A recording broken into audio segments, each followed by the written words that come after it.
Hi everyone! I hope you are all doing well. It's been a long time since I made a video, and that is because I have been enjoying my break so much from work and school that I have been pretty much just sewing, reading a lot, watching operas, and watching some films I've been wanting to watch for a long time, and I just kind of have been relaxing, which is something I don't do very often, so I haven't been really in the mood to film for a while as a result. But today, obviously that changed because I miss you all. I wanted to go ahead and film a video about what I have in terms of goals for reading this year, as well as kind of a general update about books that I am either currently reading or about to read. So I hope you enjoy the video. What I have been using for reading goal tracking and then just reading tracking in general, aside from Goodreads, which I'm trying to transition away from eventually. I just know it's going to take me a while, so I have not done it yet. But I have been keeping all of that inside of this little notebook here that I just showed you. It just says notebook. It's an old Rifle Paper Company notebook that I decided I needed to go ahead and use, even though it's so pretty. I had started using it in 2016, and I had decided to do an illustration with some favorite quotes with the books I was reading or had read, and then use that as my book journal in 2016, but it didn't last very long. I did one for The Unvanquished by William Faulkner, quite an interesting looking one. Then I did this for Strong Poison by Dorothy Sayers, and my Macbeth drawing is where things ended. As you can see, I ran out of ideas. Anyway, so I thought, you know what?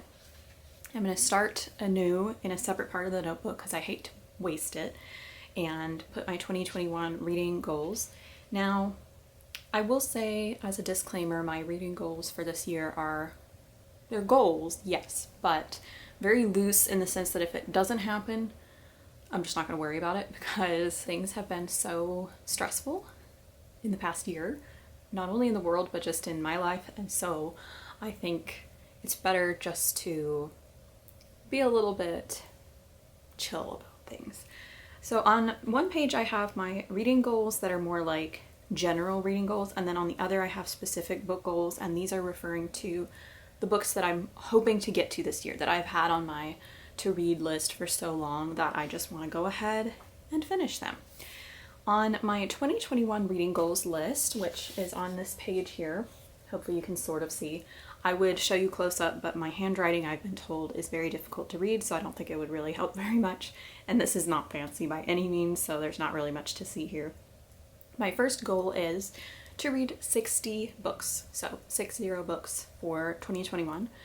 Last year I read a total of 50 books, which I have never read that many books before, unless maybe as a kid that I did that. I kind of don't think so though. And that was really impressive for me because it was 2020 and I was also in school and working, and I was very happy about that. So I feel like I wasted a lot of time though because I was so stressed out about things. And so this year I'm hoping to be a little more organized and actually read more than I did last year. And a lot of the books that I finished last year were quite short. And so I'm hoping to read some longer books this year, as you'll probably be able to tell based on what I tell you later on are some of the books I want to get to. The next goal I have is to read a book of essays. To me, as an academic, it's just something that I find to be really interesting, is to read a book of essays, and I have read some in the past and really enjoyed it. And of course I've read about a million essays as a graduate student and undergrad student. I think it would be fun to read some that I have chosen for no reason other than for fun, and that's a goal of mine. And then I have another goal, which is to read a complete collection of poetry. So I could cheat and say I already did that because I finally finished this massive collection of poems by Edna St. Vincent Millay, which is supposed to be a complete collection. But I read the majority of that, or at least half of it, last year and finished it this year, and so I don't really know that that counts. So I'm going to go on and say there's going to need to be something else. I haven't decided what yet, but that's just a goal of mine. My next one is to read an international book. I'm hoping to read multiple international books, and when I say international, I mean something that was not written within, like, the United States. And so to me, it would be anything from any other country, but I'm hoping to have very diverse reading choices this year in particular, but I feel like that's something that's always going to be a work in progress, so I'm going to keep working on that. My next goal is to read 3 books by the same author. I have no idea who this is going to be yet, and I have a few ideas, but I feel like that's something I'll talk about in another video because I haven't decided yet. So I just think it would be kind of cool to read 3 different books at least by the same author and kind of compare and contrast them within a smaller frame of time than what I usually do. So that's kind of a different one for me. My next goal is to read a book about opera. As someone who is a huge opera fan, I feel like I have read very little about the subject, even though I own multiple books about opera. Very soon I'm hoping to do some bookshelf tours for you guys because I got a tripod recently, thank you to my sister and brother-in-law, and I am hoping to use the tripod to help me with that, and I can show you some of those opera books. But yes, that is something I would really like to do just so I can be more informed instead of just a bit more of a like casual opera enthusiast, if that makes any sense. My next challenge for myself is to read a book about some theological subject. And I have quite a few books that could fill this category. Haven't decided on that yet either, but it's something I try to make a goal at the very least to read just one, but I would like to read multiple. But I'm thinking when I say this more like a very, very heavy academic theological text is what I'm hoping to read. So that's the goal. My next goal is to read 5 Shakespeare plays. I haven't even read 5 Shakespeare plays total. So far, so this is a bit lofty for me. It shouldn't be as hard as it is for me to sit down and read a Shakespeare play, but for some reason I just haven't ever been able to just sit down and read one. I have to do it in like separate sections and sort of spread it out. So this year I'm hoping to change that and read at least 5 Shakespeare plays, and I'm making good progress so far, so I'm pretty proud of myself. Hopefully I'll keep it up. My next one is to read all of Jane Austen's major novels. And you might be thinking, Mary Margaret, why are you forcing yourself to read all of those in one year? Well, first of all, it wouldn't be forcing because I adore Jane Austen. She's one of my favorite authors. But the reason I'm wanting to fit them all in this year is because I kind of had this revelation last year that I haven't read some of her books since I was probably 13 or 12. And that's kind of inexcusable because I'm 25 now.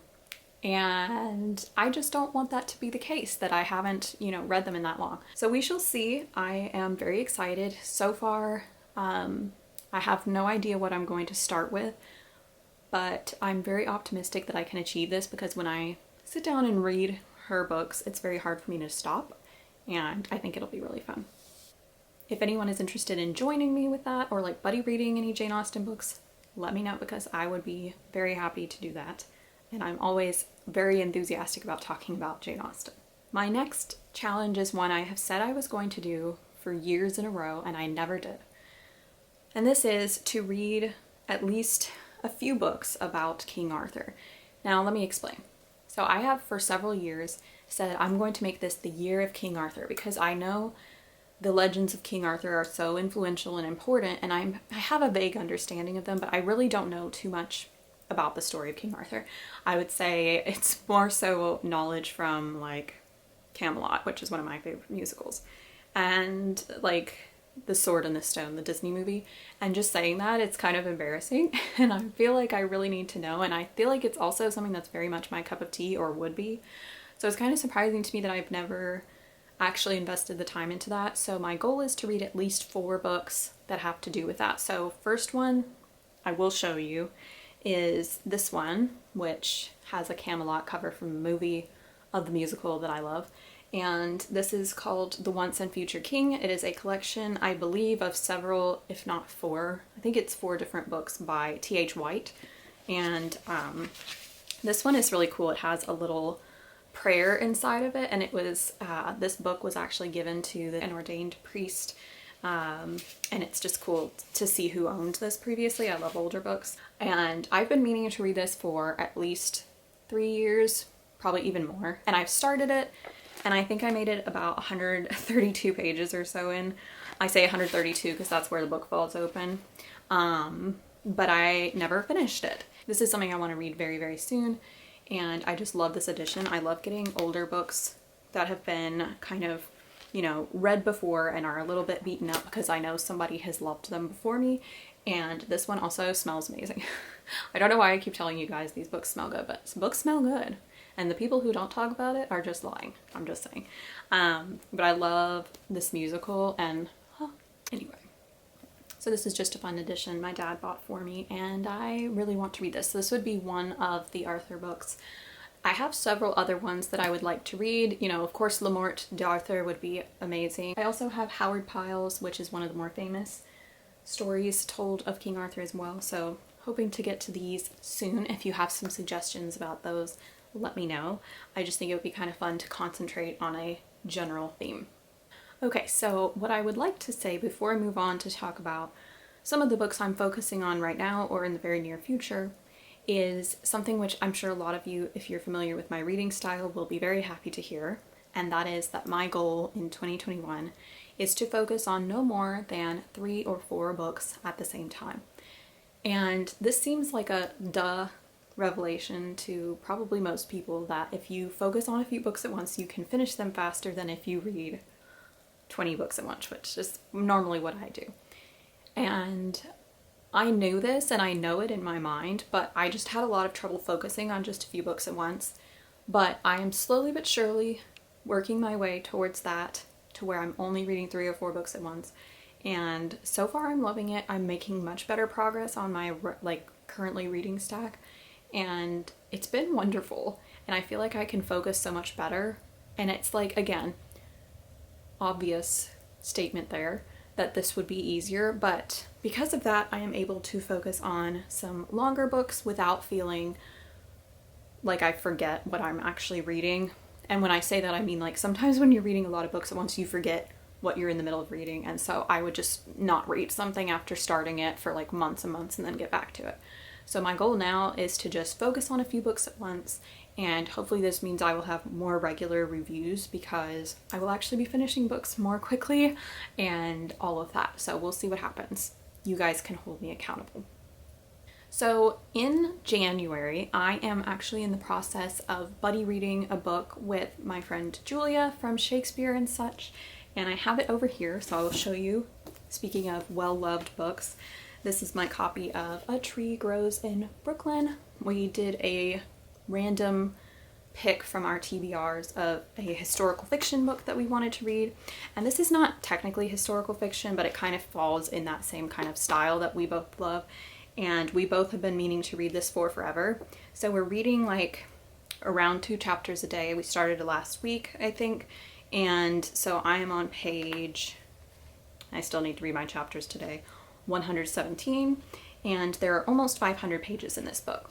So that's what I'm reading right now. And if you're not familiar, so far, from what I'm gathering, A Tree Grows in Brooklyn is about a young girl named Francie and her family, how they got to be where they are. And I assume it's going to tell the story about how Francie grows up, but I haven't made it past like the first fifth of the book, so I don't know where it's going.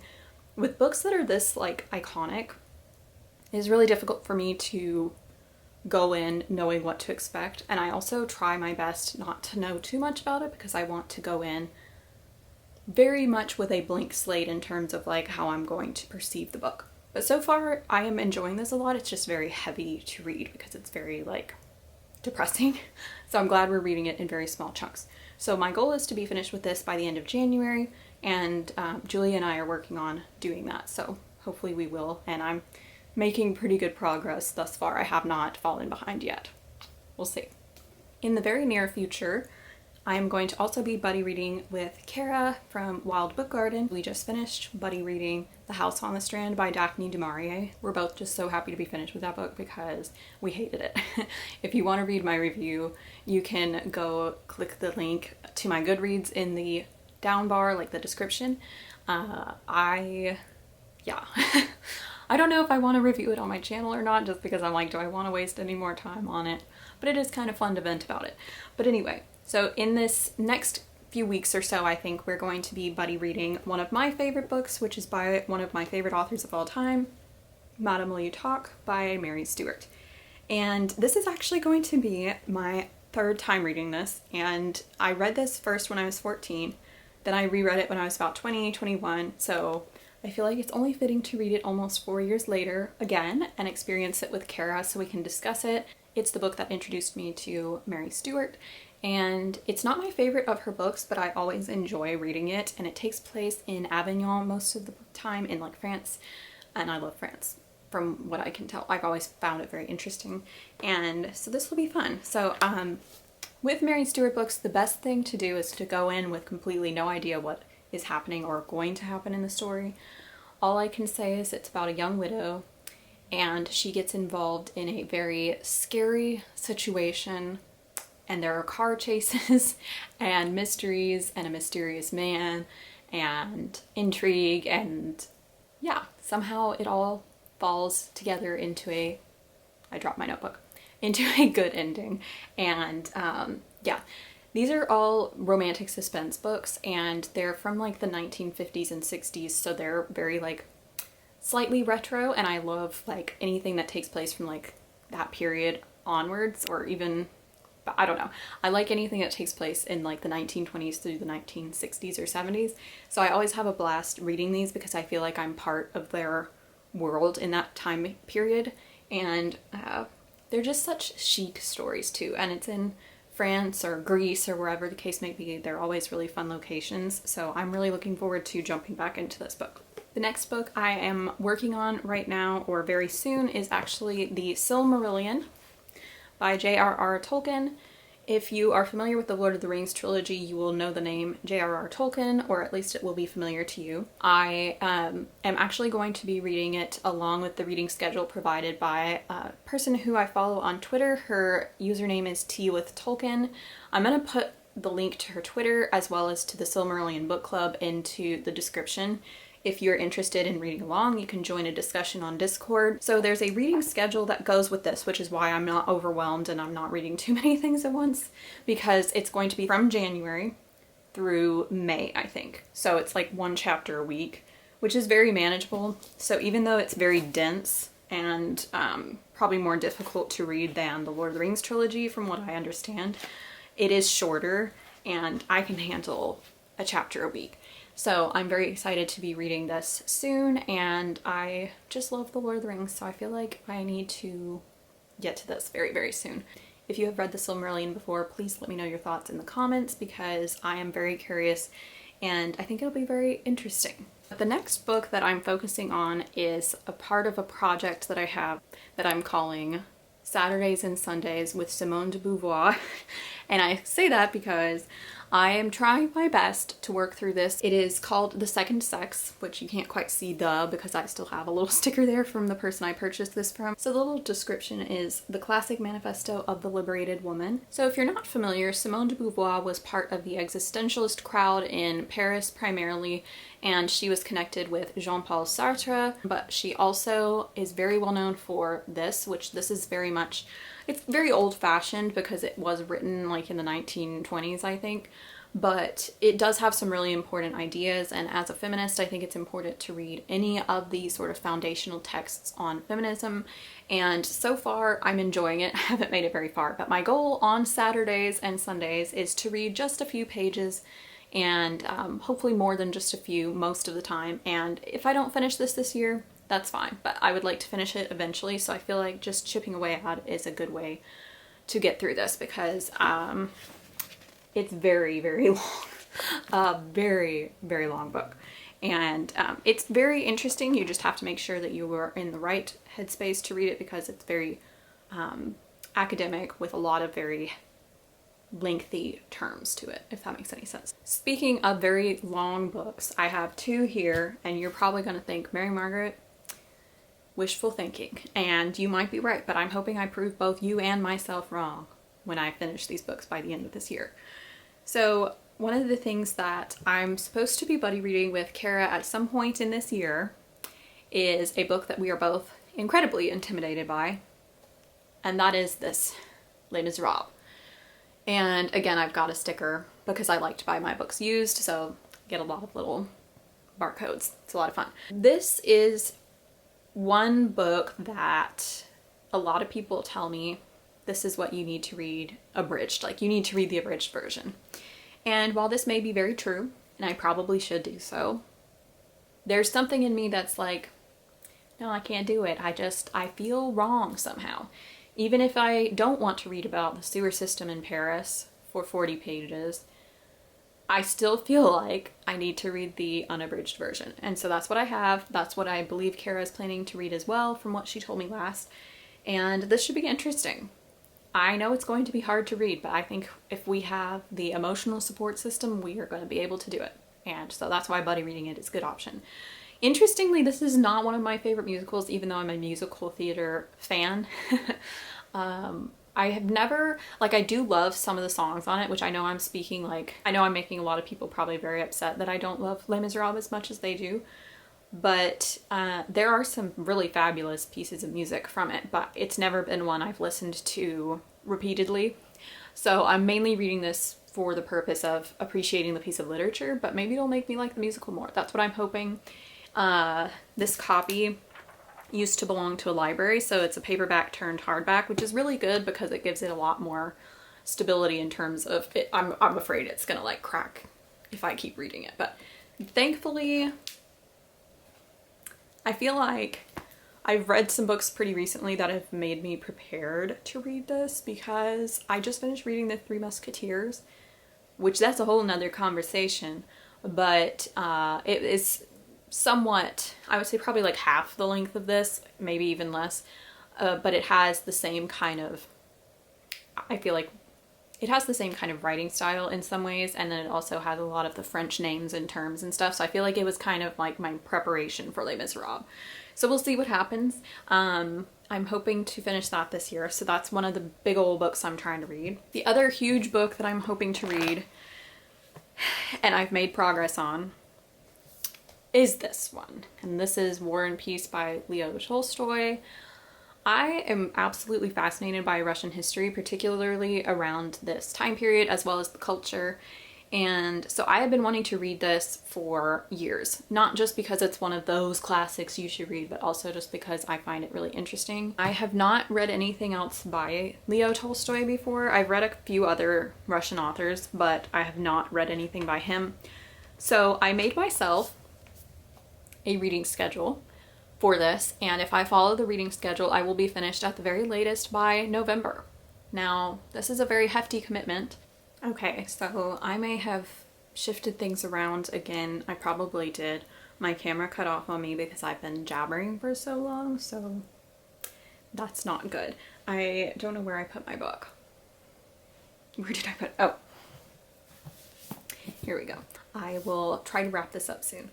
But if I don't finish this book with my reading schedule by the end of this year, because, you know, you just can't predict how much you'll be able to read, I'm just gonna take the same attitude towards it as I do this book and just say, well, I made progress and I can finish it next year. That's still progress. And that's really how I'm viewing it, and I'm really enjoying this so far. It's actually very easy to read and very interesting, and I love the social, like the information about social life in like St. Petersburg, for example, at this time period. I know the battle scenes are probably not going to be my favorite, but you know what? It is called War and Peace, you know? And I just would be really excited to read this because I want to read more of Tolstoy soon, but this one is the one that was very much at the top of my priority list. So if you've read it before, let me know. I know that several people on BookTube read it last year because of 2020. I just couldn't. Maybe this year. We will see. The other book I would like to read in January, if possible, is one that was posted by Reese Witherspoon's book club, as well as Emma Roberts' book club with her best friend. That's called Bellatriste, or I actually don't know how they pronounced it. The reason I say Bellatriste is because that's kind of more the French way of how you would say it. I need to look up why it's, or like how it's actually pronounced, but I can link that down below if you're interested. But they both picked this book called Outlawed by Anna North, and I think it sounds really interesting, and it's really interesting to me that they both picked it. And I have a few gift cards from Christmas that are kind of making it to where I'm like, should I get it? I don't know. Before school gets more stressful as the semester goes on, I'm thinking about picking that up. So if you are reading it, again, let me know in the comments, because I would be curious to know if you are reading it. I really think I'm going to. But the last book that I am firmly setting a goal for reading very soon is this one, and it is one that has been on my radar since it came out. As someone who is a huge Greek mythology fan, like I just love studying Greek mythology, I think it's fascinating. And as somebody who has heard this is an incredible book for the past few years, my friend Daisy gave me the most beautiful Circe by Madeline Miller. I have been wanting to read this for ages, and if you aren't familiar, this is a retelling of the myth of Circe from Greek mythology. And I've heard this is lyrical, it's this beautiful like poetic explanation of the origins, or how like Circe became the way that she was in Greek mythology. And again, like I just find Greek mythology to be so fascinating, and I've heard nothing but good things about this book, especially from people who have very similar tastes to me. So I think this one is going to be a favorite. And so I'm hoping to read this, if not this month, then next month. And I just have a feeling it's going to be a new favorite. The last thing I wanted to mention is, speaking of my friend Daisy, who gave me this wonderful book, she actually has started a secondhand book selling website, and it's called The Fox's Howl. I'm going to post a link down below for you so that you can go check it out. And it just makes my soul happy that used books are finding new homes, because I think any book that has been kind of neglected or passed on to somewhere else, like donated and whatever, I feel like they're kind of lost and looking for their owners. So I know that's kind of a weird thing to think, but it just makes me happy when people buy used books. So if you have a moment, please do check it out, and congratulations on that, Daisy. I think that's absolutely amazing. I hope you all are having a wonderful start to the year and are managing to stay somewhat hopeful during this time that is so dark and difficult. And I hope to talk to you all very soon, and thank you so much for watching. Bye.